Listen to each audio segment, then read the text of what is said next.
Hi, this is JJ DiGeronimo, the president of Tech Savvy Women, and I am thrilled today to have a remarkable woman in STEM, Karen Davis. She is part of the new book, Her STEM Career, Adventures of 51 Remarkable Women. Karen, thanks so much for joining us. Tell us a little bit about your career.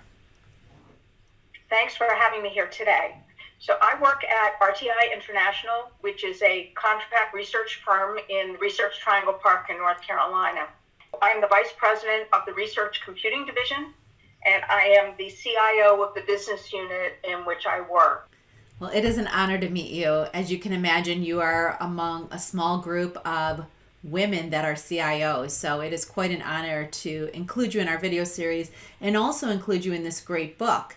So Diane has put together really a wonderful lineup of remarkable women in STEM careers. In doing so, what did you hope by contributing your chapter, Making a Difference via Computing Management, would do or would encourage women to do based on the information you provided? So I do a lot of mentoring and speaking primarily locally, but around the U.S., in CIO conferences and women in STEM conferences.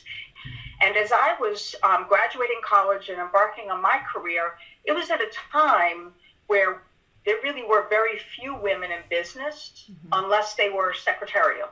And, careers for women were education and nursing. That was very common. And of course, those are very important fields, but there were very few opportunities for women. And I started off as an engineer in a steel plant, and ultimately went to work at Ford Motor Company. And I've been in a number of organizations, and I've worked hard, and I've had great opportunities to advance, but I always felt like I was very much doing it on my own. And what I learned over the years is that was unusual. Many people had support, mentors, and role models, and there weren't any of those, certainly not any who were women, as I was progressing through my career. So part of where I am, and it's something that's always been important to me, is trying to help other people in ways that I felt like I did it by myself. And why should anybody else have to do that when there now are women who've been through those processes and dealt with those obstacles? And we ought to be very motivated to give to other people things that weren't available to us. I'm so honored to have the opportunity to share what I've learned and what I've gained with people who may be still working on advancing their careers and coming up behind me.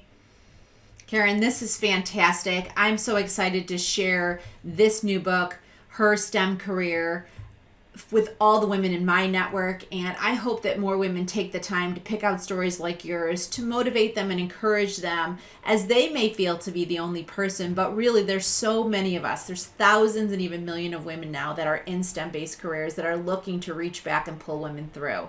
So thank you so much for your time. Thank you so much for your time and the opportunity to talk with you today and talk about this really fabulous book.